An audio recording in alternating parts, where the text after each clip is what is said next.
The story begins not with a scream but with silence.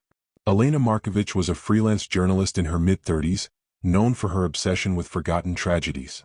She had written about abandoned orphanages, ghost towns swallowed by industry, and hospitals where patients were left to rot. But nothing had prepared her for what she found when a manila envelope appeared at her doorstep one rainy afternoon in Belgrade, marked only with the words, Ward 6, Silent Experiments, 1962 to 1971. Inside were photocopies of brittle hospital records. Names of patients, each stamped unaccounted for. A handful of blurry black and white photographs of narrow, windowless rooms with padded walls. And one final page, a hand-scrawled note in broken Cyrillic. They're still there. Find the silent ward. At first, Elena thought it was a hoax. But the more she dug, the more chilling the fragments became. Local archives confirmed that the Dr. Havel Psychiatric Hospital outside Novi Sad had officially closed in 1961 due to budgetary constraints. Yet the documents she held mentioned patients admitted as late as 1968. How could a hospital closed in '61 still be operating? Her curiosity hardened into obsession. She tracked down an elderly former nurse, Maria, now nearly blind and bedridden in a care home. At first, the old woman refused to speak. But when Elena whispered the words silent ward, Maria trembled and clutched her hand. They put them in there when drugs failed, she rasped. They said silence would cure madness. No voices, no sounds, no light sometimes. Just silence. 4 days. Weeks. Months. Elena asked what happened to those patients. Maria's clouded eyes filled with tears. Some forgot how to speak. Some forgot they were human. And some, she broke off, shaking violently, some never left at all. Elena left the home with her recorder trembling in her hand. She had more than a lead, she had a story that could make her career. But something else gnawed at her, something unshakable in the nurse's words. That night, Elena spread the documents across her apartment floor. Among them was a blueprint of the hospital's main building. One section of the diagram had been circled in red ink decades ago, labeled only, Block C, Ward 6. A place erased from official maps. A place where silence was used as a weapon. She closed her laptop, poured herself a glass of wine, and stared at the single sentence on the note again. They are still there. Her reflection in the window seemed to shiver as she read it out loud. For the first time in her life, Elena wondered if she was not chasing the story, if the story had found her. Elena barely slept. Every time she closed her eyes, she saw those 2 words, Ward 6, burned into the backs of her eyelids like a brand. By morning, the journalist in her had already won. She packed her recorder, notebook, camera, and the envelope of documents into her satchel, determined to dig deeper. Her first stop was the National Archive in Belgrade. She requested the hospital's files, pretending to be researching the history of psychiatric care in Yugoslavia. The clerk, a thin man with ink-stained fingers, disappeared into the stacks. When he returned, he looked puzzled. There's almost nothing here, he said, setting a single dusty folder on the counter. Strange. A facility of that size should have boxes of records. This is all I could find. Inside were mundane financial ledgers, payroll lists, and general medical supply orders. But tucked at the back, Elena spotted something odd, an unsigned memo, dated March 1963. Block C remains operational under Directive 1762. Access restricted to senior staff. All records to be maintained separately. All communications classified. Her pulse quickened. Directive 1762? She scribbled it down, then pressed the clerk for more. He shrugged nervously. If it exists, it's not here. Maybe the Ministry. The Ministry of Health. A bureaucratic fortress. But Elena knew how to push. A few calls to contacts, a couple of favors pulled, and by the following week she was sitting in a stark government office, facing a tired official who clearly wanted her gone. When she asked about Directive 1762, he froze for a fraction of a second before covering it with a cough. You're mistaken. That directive doesn't exist. Elena slid the memo across his desk. His hand twitched before he pushed it back. This is not authentic. You should not have it. If you want to keep your press license, you will drop this line of inquiry. The threat was subtle but sharp, and it confirmed everything. As she left the ministry, Elena's phone buzzed. An unknown number. She hesitated, then answered. A man's voice whispered, "You want Ward 6? Stop looking in offices. Look in the ground. South of Novi Sad. The woods behind the river. You'll find the entrance." The line went dead. Her skin crawled. Who was that? How did they know she was investigating? That evening, she drove out of the city, following the narrow roads toward the countryside. The sun bled into the horizon, painting the sky crimson as she parked at the edge of a dense forest. Locals she asked about the place had only shaken their heads. "That land is cursed," one old farmer muttered. "Strange lights at night. Sometimes screams." Elena tightened her coat and stepped into the trees. Her boots cracked twigs underfoot. The deeper she went, the quieter it became. No birdsong. No wind. Only silence pressing in from all sides. And then she saw it. Half hidden by overgrowth and moss, a concrete structure jutted from the earth like a buried tomb. Rusted double doors, chained shut, with faded Cyrillic letters above. 6. Psychiatric Facility, Ward 6. Her breath caught. The place was real. She raised her camera, snapped a few photos, and reached out to the chains. Cold to the touch. A lock dangled heavily. And that's when she heard it. A faint sound. From inside. Not a scream. Not words. A single muffled knock. As if something, or someone, was waiting for her. Elena stood frozen, her hands still on the cold steel chains. The sound was faint but unmistakable. Knock, knock, knock. 3 deliberate taps, echoing from behind the sealed doors of a building abandoned for more than half a century. Her instinct screamed to run. But the other voice inside, the relentless one that made her a journalist, demanded proof. Evidence. Answers. She withdrew a small flashlight from her satchel and shone it over the lock. It was old, rusted, brittle with age. She tugged, testing it, and the metal groaned. Not impossible to break. With a large rock from the forest floor, she smashed down until the shackle snapped loose.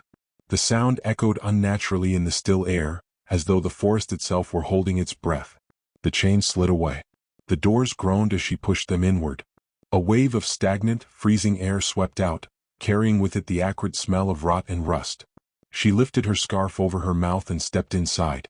The beam of her flashlight revealed a narrow hallway, the tiles cracked, the walls lined with peeling paint that curled like shedding skin. Faded medical posters clung to the walls. Diagrams of the human brain, charts of psychiatric disorders, all yellowed with time. She pressed record on her voice recorder. Entering Ward 6. Structure intact. Signs of human presence uncertain. Odor strong. Possible mold or decay. The deeper she went, the more oppressive the silence became. Every footstep echoed too loudly, bouncing back unnaturally from the walls. The air grew colder. She found rooms, rows of rusted bed frames bolted to the floor, leather restraints still dangling from them. One room's floor was covered in dark stains, long dried. Another contained broken cabinets, scattered syringes, and a surgical table with straps. Her stomach twisted. This was no hospital ward. This was a prison. Then she noticed something odd. A trail of dust disturbed across the floor as if something had been dragged recently. Her pulse spiked. She followed it. The trail led to a stairwell descending underground. A metal sign still clung to the wall, though the letters were faded. Research Wing. Elena hesitated, then whispered into her recorder. This was more than a ward. There were experiments here. As she descended, the air grew damper, heavier, almost unbreathable. Her flashlight flickered. The corridor below was worse, lined with small reinforced doors, each with a slot at eye level. The kind used in solitary confinement. She stepped closer, brushing away the dust from one slot, and peered inside. For a moment she thought the room was empty. Then her light caught something scratched into the far wall, deep gouges forming words. "We never left." Her mouth went dry. She staggered back, hitting the opposite wall. And then from inside the room a sound. Not the faint knock she'd heard before. This time it was breathing. Slow. Shuddering. What? Elena froze, her flashlight trembling in her grip, the sound of that inhuman breath seeping through the slot. Something was still in there. The sound of breathing on the other side of the door pinned Elena in place. It was wrong, ragged, bubbling as though lungs were filled with liquid. She strained her ears, praying it was a trick of acoustics, the settling of an ancient building. But then came the scrape, nails or claws, dragging across metal from the inside. She stumbled backward, the beam of her flashlight shaking wildly over the corridor walls. More doors lined the hallway, each with their own rusted viewing slots. One by one, as if answering to an unseen signal, faint sounds stirred behind them. A moan here. A whisper there. And then, unmistakably, laughter. Low, guttural, broken laughter echoing from multiple cells at once. Elena's pulse thundered in her ears. Her instincts screamed to flee, but her recorder was still running. She couldn't stop now. She forced herself forward, testing another slot. Her light fell upon a shape huddled in the corner. Its skin was stretched thin and gray, its eyes reflecting unnaturally in the beam like those of an animal. It twitched when the light touched it, as though the very brightness caused pain. The thing lifted its head. Its mouth stretched wider than human anatomy should allow. Rows of teeth, far too many, far too sharp, glimmered wetly. The creature shivered, then croaked a single word in a voice fractured with decades of disuse. Hungry. Elena reeled backward, choking on her own breath. The air felt thicker, charged with something that was not merely fear but presence. She turned to run, only to stop dead. At the far end of the corridor, the stairwell she'd come from had sealed. The heavy iron door now stood closed. She hadn't touched it. Her light swung frantically across the hallway. The gouged words on the first door mocked her now. We never left. She pushed forward, deeper into the underground. The sounds behind the doors grew louder, more desperate, pounding fists, guttural cries, scraping metal. They followed her like a chorus of the damned. Finally, she found another chamber at the end of the hall. A control room. Glass windows, shattered long ago, looked into larger observation cells.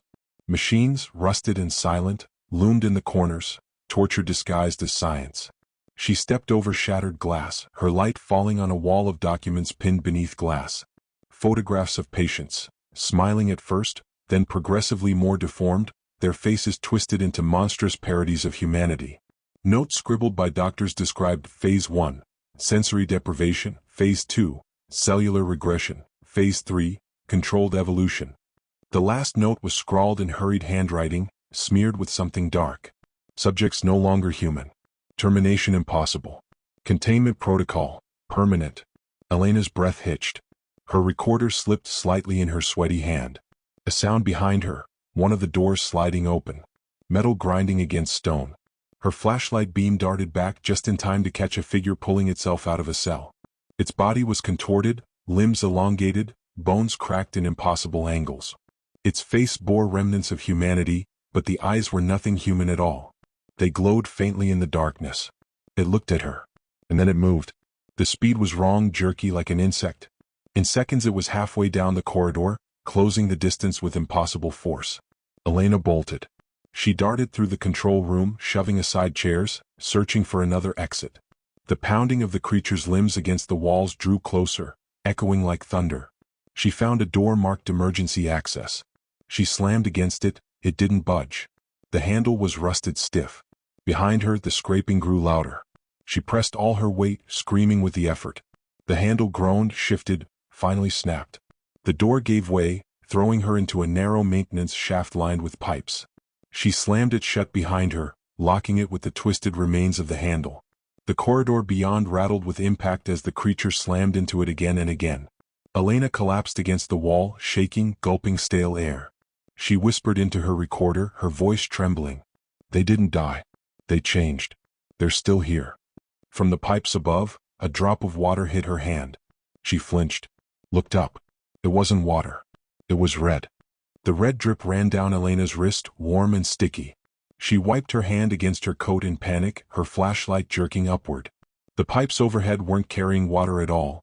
They were filled with something thicker, darker, flowing sluggishly through corroded seams. She gagged, realizing the metallic stench saturating the air wasn't rust but old blood. The pounding behind the emergency door intensified. The hinges buckled inward with each impact. She had only minutes, maybe seconds, before it gave way. Elena forced herself forward through the maintenance shaft, ducking under the low ceiling, her footsteps splashing through a thin layer of liquid. The corridor twisted like a labyrinth, branching into tunnels that looked almost identical. Yet as she walked, she noticed strange markings etched into the walls, symbols carved deep into the concrete, half erased by time. Circles intersected with jagged lines, human figures bound in chains, and a recurring word scrawled in multiple languages: return. Her recorder picked up her shallow breaths. She muttered into it, trying to steady her voice. I don't know where this leads, but I think these tunnels weren't built for escape. They were built for them. A scraping echoed ahead, sharp and deliberate. She froze. The beam of her flashlight trembled as she slowly raised it. Something moved in the shadows at the far end. A figure hunched low, its body twitching with insect-like spasms. Its head jerked unnaturally fast, snapping toward her light. For a moment, Elena thought it might rush her, but instead it crawled upward, scuttling onto the ceiling, limbs hooking into metal pipes with sickening cracks. She couldn't breathe. The creature hung above her, inverted, its mouth stretching open in silent hunger. Then, without warning, it darted deeper into the tunnel, vanishing into the dark. Elena didn't dare follow. But staying put meant death. She moved cautiously, every step echoing too loudly in the suffocating silence. Finally, the tunnel opened into a cavernous chamber. Her flashlight revealed rows of rusted metal bunks bolted to the walls. Shackles dangled from chains. Scraps of clothing lay rotting on the ground. This wasn't a maintenance area. It was a holding pen. The stench here was unbearable. And then she noticed them, shapes in the shadows. At first she thought they were corpses slumped against the walls. But when her light brushed them, some flinched. They were still alive. Emaciated figures crouched low, their flesh torn and scarred, eyes glowing faintly. They didn't move like humans, they twitched, convulsed, hissed. Yet some still had fragments of clothing from another time. A woman's 1950s dress in tatters, a man's suit jacket with brass buttons corroded green, a child's leather shoes worn down to nothing. Passengers. Her stomach dropped. These weren't legends. These were the people from the train. Still here. Still something. One of them suddenly lunged forward, chains clattering. Its jaw dislocated as it shrieked, a piercing wail that rattled Elena's bones. Others stirred at the sound, their heads snapping toward her light. One by one they began to rise, limbs jerking as if pulled by invisible strings. Elena stumbled backward, her flashlight beam cutting across their distorted faces. Some whispered in broken fragments of human speech, names, prayers, half-remembered songs. Others growled in hunger. She ran. The chamber exploded in sound, chains snapping, claws scraping, bodies thundering after her. She sprinted down another tunnel, the air vibrating with their pursuit. Her recorder, still running, caught everything, their screeches, her gasping breaths, the thunder of footsteps. Her light flickered. Once, twice, then went dark. Blind in the pitch black, she pressed herself against the wall, forcing her breath into silence. The sound of her pulse filled her head, deafening. The things rushed past, too fast, too many. She heard them scatter, searching, sniffing the air. Somewhere behind her, one whispered in a voice that was almost human. "We remember." Elena's trembling hand slapped the side of the flashlight. By some miracle the beam sputtered back to life. She turned it forward, only to find she was inches from a face. Not human. Its skin sagged, its teeth gnawed down to jagged stubs, its eyes two hollow pits that still reflected light. It didn't scream. It only leaned closer, sniffing, grinning with rotten gums. Elena shoved past it with a scream and bolted deeper into the tunnels. She didn't know where she was going, only that she couldn't stop. The tunnel bent sharply and suddenly widened. Ahead loomed a massive iron door with faded stenciled letters, "Archive." She threw herself against it. Unlike the others, this one groaned open just enough for her to squeeze through. She slammed it shut behind her, bracing it with her weight. Inside, her light revealed endless shelves of boxes, film reels, and yellowed folders. Government seals stamped across them. Reports. Photographs. A history deliberately buried beneath the earth. Elena fell to her knees, fumbling through the nearest files. Words leapt out at her in frantic fragments. Project Lazarus. Human trial continuance. Subjects exhibit irreversible transformation. Containment priority. She stared at a black and white photograph clipped to one file. A group of smiling passengers boarding a train. Families, children, couples. Normal people captured in a frozen moment. On the back of the photo, written in hurried handwriting, was a single chilling note. They never arrived. Elena's hands trembled as she clutched the photograph. The smiling faces stared back at her, frozen in time, unaware of the fate that awaited them. Behind the sealed door, the creatures clawed and howled, their rage echoing through the tunnels. The iron groaned, bending under the assault. She had minutes at best. Her flashlight beam swept across the archive shelves. Thousands of files stretched into the dark, a paper trail of horror. Names, dates, stamped seals, decades of experiments buried beneath the city. She realized with a sinking certainty, this wasn't just one train. This had happened before. And after. The recorder on her chest was still running. She whispered, voice cracking, desperate to leave some trace of herself. "My name is Elena Petrova. If anyone finds this, the legend of the train is true. The government knew. They built it. They fed it. And the passengers, they're still here. Changed. Hunting. God forgive us all. The door behind her shrieked as metal tore away. A claw punched through, scraping deep into her shoulder. She screamed, stumbling backward, the recorder slipping from her jacket and landing with a crack onto the concrete. She pressed deeper into the archive, fumbling toward what looked like another door at the far end. The shelves rattled violently as the creatures broke through, spilling into the chamber like a tide of nightmares. Their pale eyes fixed on her, their mouths twisting into grotesque parodies of smiles. Elena ran, her body screaming in pain. She shoved the final door open. It led not to freedom but to another chamber. This one was smaller, lined with monitors, tape machines, and dust-coated speakers. A control room. The monitors flickered on by themselves, screens lighting up with black and white footage of the very chamber she had just fled. The creatures swarmed the archive, tearing through shelves, devouring paper, ripping apart history. Then one by one the monitors shifted. The footage changed, not just the archive, not just the tunnels. She saw other stations, other trains, other passengers stepping aboard, smiling as if nothing was wrong. Different years, different cities. Always the same ending, the trains never arriving.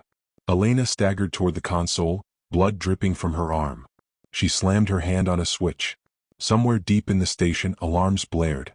Heavy machinery rumbled to life. The tunnels shuddered. The monitors showed sliding steel gates slamming shut, sealing off passages. Lights flickered red. The creatures shrieked in rage as they realized they were being trapped. For a moment, hope sparked inside her chest.